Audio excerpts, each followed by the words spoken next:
Link TV, connecting you to the world. Link TV is viewer supported. Watch more at linktv.org.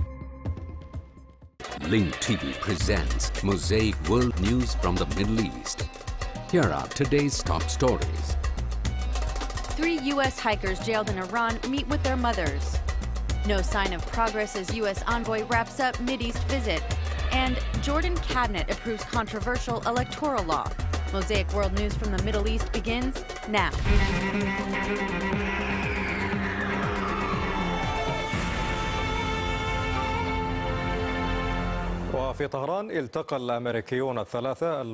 Today, in a Tehran hotel, the 3 Americans who have been detained in Iran for 10 months on espionage charges met with their mothers. Hours before the arrival of the mothers, the Iranian intelligence minister said that Tehran considers the 3 tourists to be spies, whereas Washington denies the claim and demands their release. The 3 were detained in July of last year in Iran, close to the Iraqi border that they crossed during a walk in Iraq's Kurdistan region. The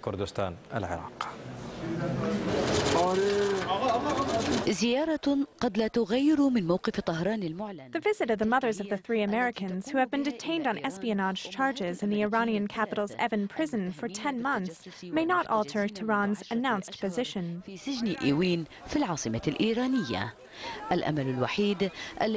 These mothers' only hope is to meet their children and appeal to the Iranian authorities to set them free. We're here to visit our children that we haven't seen for 10 months. We miss them and hope to take them back home with us.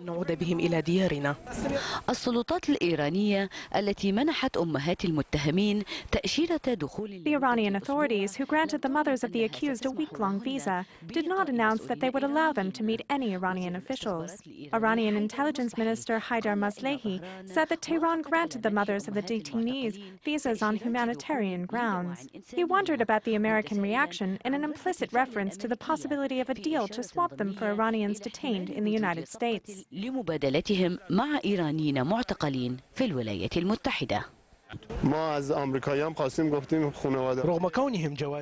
though they are spies and illegally entered the country, we are treating them according to our religious principles. We shall see how the Americans will react in relation to the innocent Iranians who were kidnapped and taken to the United States.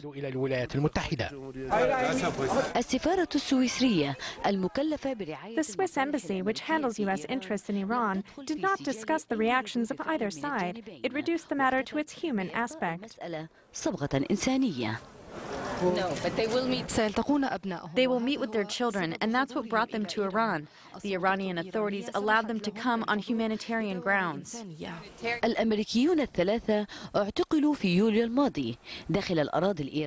3 Americans were detained last July in Iran along the border with Iraq after they crossed it during a walk in Kurdistan in northern Iraq. From the perspective of the U.S., they inadvertently crossed the border, seeing that the border region where they were is not clearly marked. Hadiya al-Rubai, Al-Arabiya.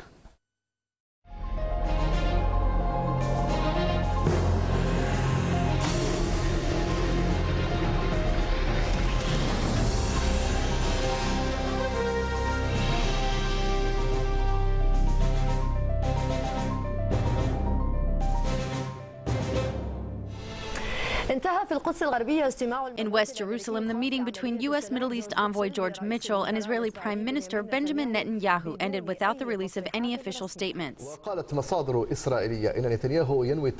Israeli sources said that Netanyahu wants to convey to Mitchell that Israel sees the negotiations as a gateway to direct talks. In addition, Israel wants to inform Mitchell of what it referred to as goodwill gestures to rebuild the trust with the Palestinian Authority. In order to maintain the indirect talks, especially at this early stage, it seems that boosting trust and reducing doubt between the Israeli and Palestinian sides is the top priority on U.S. Middle East envoy George Mitchell's agenda. In West Jerusalem, the meeting between U.S. Middle East envoy George Mitchell and Israeli Prime Minister Benjamin Netanyahu ended without the release of any official statements. However, knowledgeable sources cast doubt that such talks would lead to a settlement to end the conflict. I believe that Israel and the Palestinian Authority have the same objective, which is not to offer concessions on main issues, as well as not to anger the Americans. Therefore, it is very difficult to expect much. We in the Middle East are used to disappointments. I suggest a reduction in the ceiling of expectations. Israel may have informed Mitchell of what it refers to as goodwill gestures being offered to the Palestinians. The goodwill gestures are said to include the lifting of roadblocks in the West Bank and the transfer of security control in some territories to the Palestinians. It also authorizes the Palestinians to build a road linking the cities of Ramallah and Arawabi, which is currently under construction. The road passes through an area that was being prepared to expand some Israeli settlements. The package may also include the release of prisoners from the Fatah movement. Some believe that these incentives don't offer the Palestinians much. These incentives are not important. What is needed is to give the Palestinians what Salam Fayyad wants, which is Palestinian sovereignty over Area C, which comprises 60% of the West Bank. Area C is currently under Israeli and Jewish settler control. This means handing over control of all streets in Area C, the entire Jordan Valley, and all water resources. Without this, there's nothing for the two sides to start or move on with. Mitchell conveyed to the Israeli side the Palestinian complaints over the growing attacks by Jewish settlers in the West Bank, attacks such as the burning of Palestinian crops and mosques. In the latest incident, a Palestinian youth was killed last week north of Ramallah, in addition to the provocative Israeli statements over settlement construction in Jerusalem and the demolishment of Arab homes there. These Israeli measures will likely undermine the negotiations. The latest talks took place amidst mistrust and doubt between the two sides. They are being interpreted differently. While Israel believes that the talks will serve as a gateway to direct talks, Palestinians say that it's time for decisions, not more talks.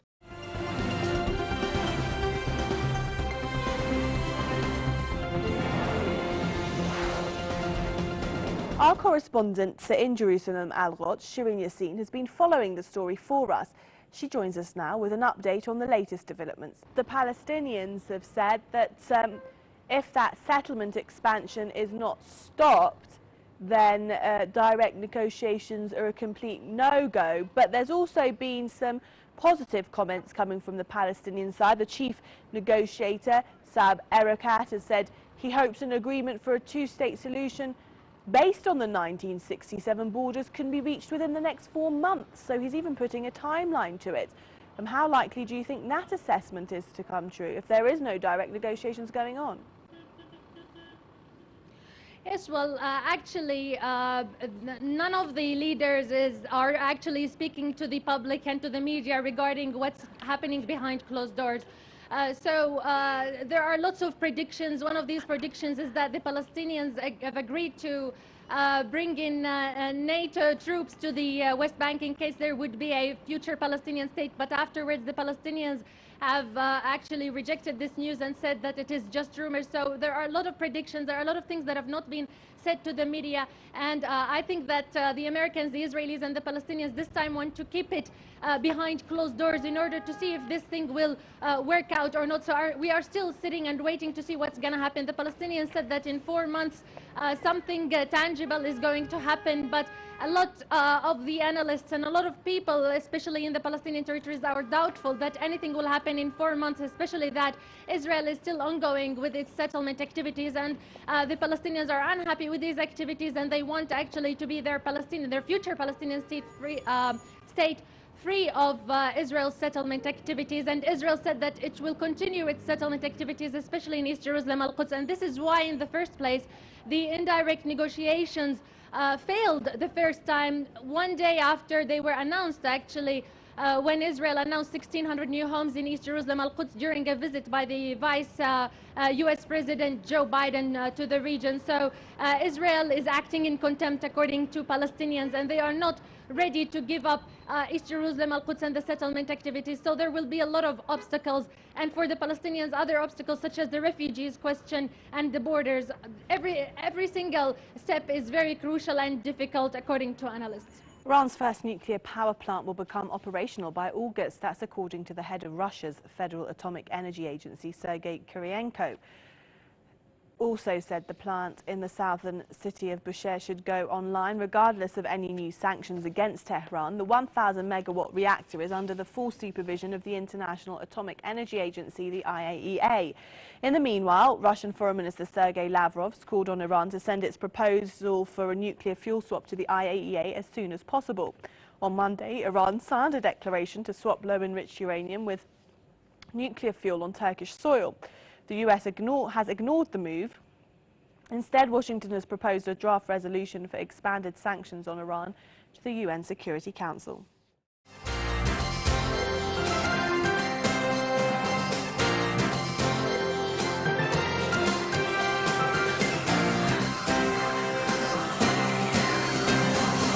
We open at the United Nations, where a Security Council resolution aimed at Iran's suspected nuclear weapons program was introduced last night. The move comes after the United States won a long-sought and pivotal support from China and Russia for new sanctions to be imposed against Iran's powerful Revolutionary Guard, including new measures in the attempt to curtail Tehran's military, financial, and shipping activities. The deal appears to be a significant victory for the Obama administration, which has pursued fresh sanctions since Iran rebuffed U.S. overtures last year. Particularly crucial is that the agreement ignores the deal struck by the Islamic Republic with Turkey and Brazil just one day ago in an apparent effort to stave off further international penalties. The UN resolution intends to bar Iran from pursuing any activity related to ballistic missiles capable of delivering nuclear weapons, freeze the assets of nuclear-related companies linked to the Revolutionary Guard, bar Iranian investment in such activities, and prohibit Tehran from purchasing several categories of heavy weapons. The goal of this resolution is twofold. First, to increase the cost to Iran's leadership for their continued defiance of the international community. And second, to persuade Iran that it is in its interest to peacefully resolve concerns about its nuclear program. The draft seeks to support and not replace our efforts to engage Iran diplomatically. We've said throughout this process that the door remains open to Iran to live up to its obligations and achieve a better relationship with the international community. The draft resolution would both build on existing UN sanctions on Iran and give them additional teeth, while also expanding the breadth and reach of UN sanctions on Iran by creating new categories of sanctions. We appreciate the initiative which was taken by Brazil and Turkey. We highly assess the results which have been achieved by them. We're looking forward to seeing what kind of letter Iran is going to send to IAEA, and we're going to analyze this letter very carefully together with our partners. We hope a positive momentum can be developed there. Earlier in the day, U.S. Secretary of State Hillary Rodham Clinton told the Senate Foreign Relations Committee that she spent the day on the telephone with Russian Foreign Minister Sergei Lavrov finalizing the resolution. This treaty also reflects our growing cooperation with Russia on matters of mutual interest, and it will aid us in advancing our broader non-proliferation agenda.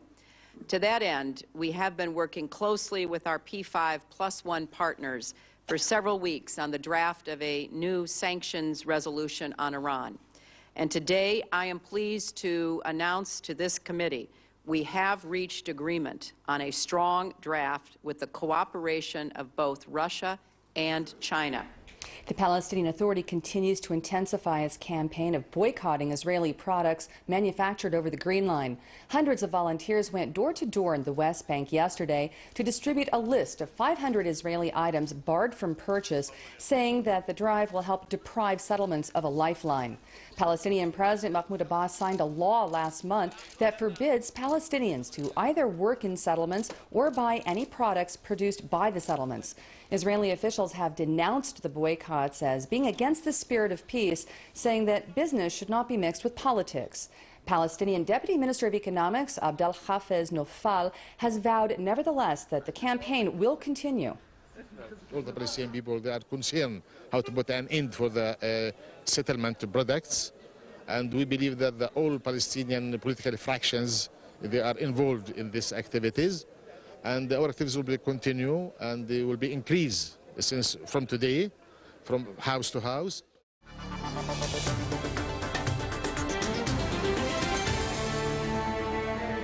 Reports coming out of Gaza indicate that there has been an increase in the number of asphyxiation cases as a result of inhaling exhaust smoke emitted by small electricity generators that hundreds of families in the Gaza Strip depend on. In addition, hospitals in the Strip report a number of deaths and burns caused by fires that were started by these generators. The problem is that the residents of the Strip have no alternative to these generators to compensate for the frequent power cuts. هكذا تبدو غزة بعد أن أرخى الليل سدوله. This is what Gaza looks like at night. Darkness envelops the sky of the Strip. Its streets and homes suffer from frequent power cuts due to a lack of necessary fuel to operate Gaza's sole power station. This is what forced hundreds of Gazan families to rely on small electricity generators, which run on gas or fuel derivatives, that were smuggled through the Egypt-Gaza tunnels in order to have a sufficient power supply to provide warmth, lighting, and other such daily needs.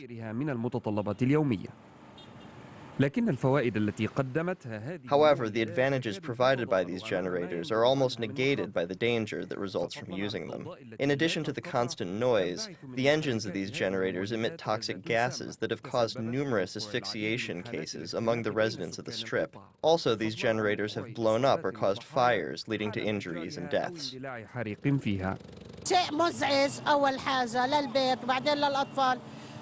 First off, they're annoying to have at home and for the kids. Second, they emit carbon monoxide. All these generators are useless. They only cause us harm.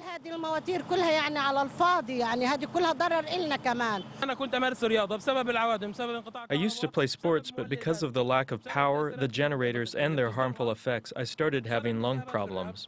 I can no longer play sports or even walk on the street because the environment is so polluted. The noise of the generators never stops, not even during the day. Many reports indicate that about 100 Palestinians in Gaza have died because of the unsafe usage of these generators in the past few months. The injuries that include burns and respiratory system diseases only add pressure on the medical facilities of the besieged Gaza.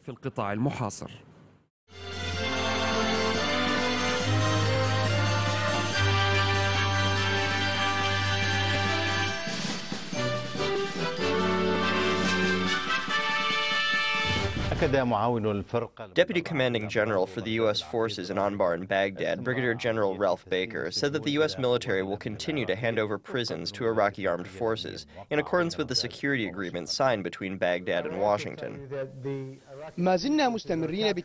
We will continue to hand over prison control to Iraqi security forces. Among the 16,000 detainees held at the Buqa prison, 13,000 have already been handed over to the Iraqi forces. The remaining 3,000 will be handed over to Iraq as well.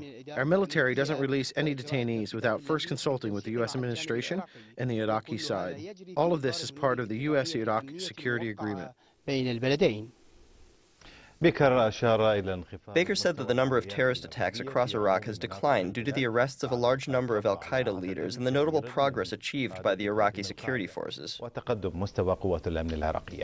Us to be completely out of Iraq. The latest military reports attributed the decline in the number of terrorist attacks to the notable progress achieved by the Iraqi security forces.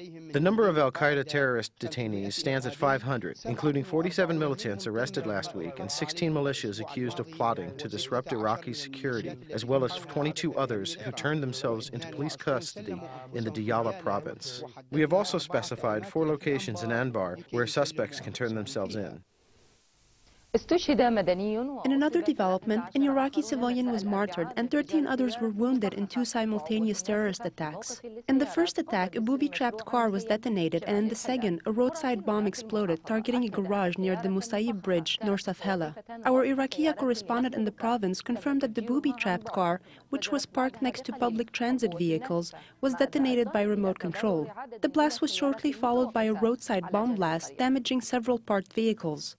استمكنت القوات الأمنية في ديالى من السيطرة على أكبر موقع للقيادة. Iraqi security forces in the Diyala province seized control of an al-Qaeda operational stronghold south of Beladrust, killing 5 terrorists. The chief of Diyala Provincial Council, Abdel Nasser al-Makdawi, told our Al-Araqiya channel that a joint force raided the terrorists' hideout and seized a large cache of weapons, military gear, explosive devices, and remote-controlled detonators, in addition to seizing documents used by al-Qaeda. رجال الشرطة الاتحادية في عمليات رصافة تمكنت من إلقاء. Elsewhere in Iraq, federal agents from the Rusafa command center captured terror suspect Mohammed Mahdi, who is reportedly an expert on explosives and gun silencers. A police source confirmed that the arrest of the terrorist was based on an intelligence tip that came from the area of Zafarniya. The source added that the suspect had served as a spokesman for the General Security Agency during the former Iraqi regime. Meanwhile, Iraqi security agencies in the province of Nineveh arrested terror suspect Faris Abbas Youssef, also known as the Emir of the Peninsula, in the so-called Islamic State of Iraq. A security source said that a special federal police force affiliated with the Sawlat al-Farsen, or the Charge of Knights Brigades, arrested Youssef in an area west of Mosul. The source added that the arrest was based on a specific intelligence tip, which led police to the suspect's hideout. It further said that Faris Abbas was a prominent al-Qaeda operative who was being pursued by Iraqi security forces.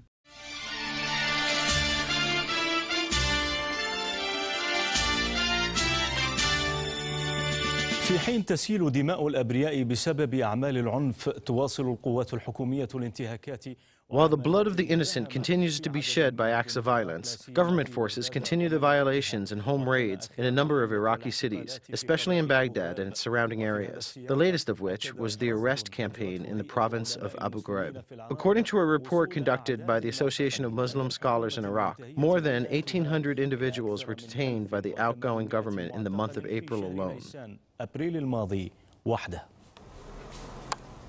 It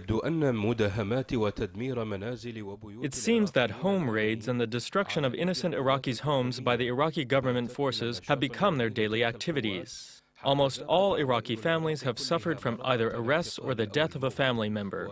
In the province of Abu Ghraib, west of Baghdad, innocent families were surprised by visitors at dawn who violated the sanctity of their homes and terrorized women and children.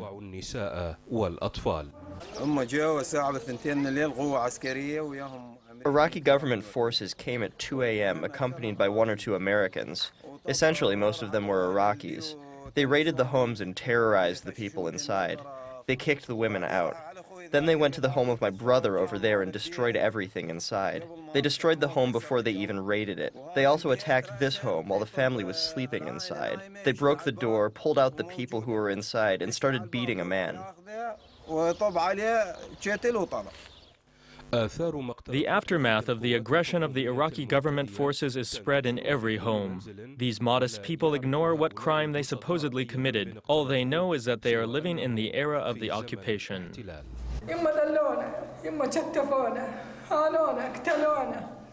They humiliated us, handcuffed us, and beat us. They beat my family members one after the other until they bled. They told me that they have a warrant.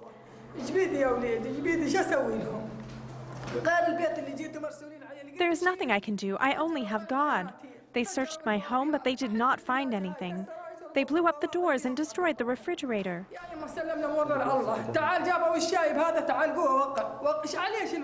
I only have God. Where is the government, the president, and ministers? They also took our car's license plate. The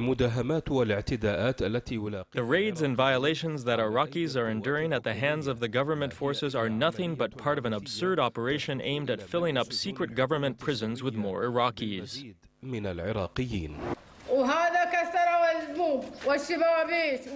They destroyed the doors and windows. They also raided my son's home.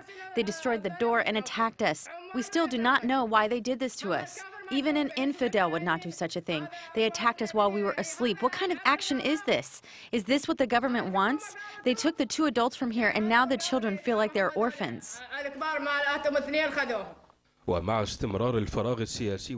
And with the continuous political and security vacuums in the country, government forces continue their reckless operations, especially in the absence of the judicial authority that could stop these kinds of violations. In fact, the government is clinging to power by relying on these forces.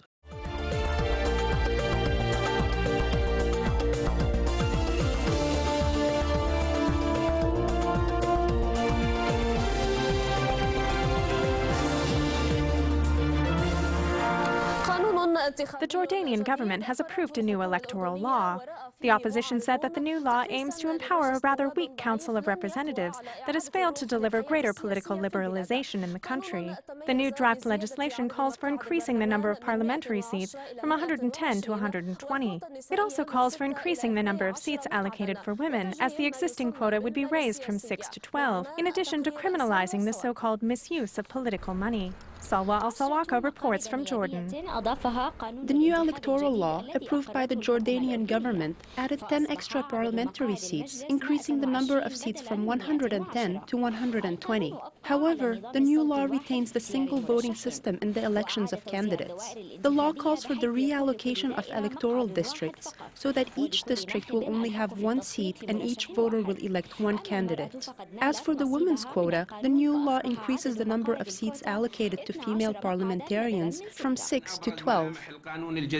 The new electoral law aims to achieve equality and impartiality among voters by dividing the kingdom into single electoral districts.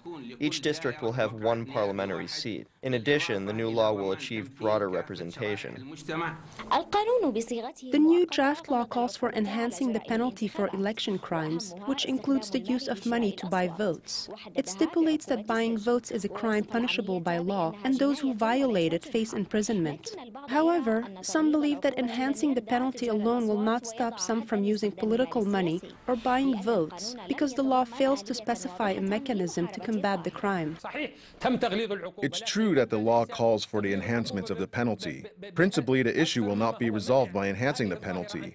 What is needed is the prevention of the spread of this phenomenon in our society. There are many ways to buy votes. Do you think that the person who wants to buy or sell votes, whether a candidate or voter, will do it in the street in front of the public and government's eyes? If they do, the government will catch them in the act.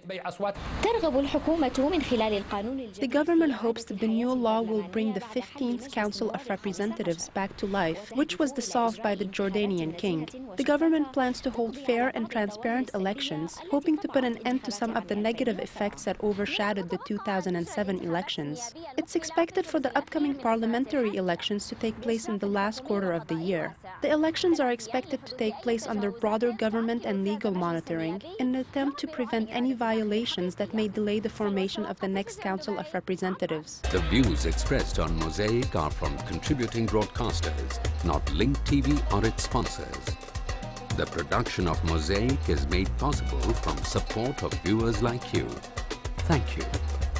Watch Mosaic World News online. Stay up to date with breaking news. Read our blog. Get transcripts of past shows and more at linktv.org/mosaic.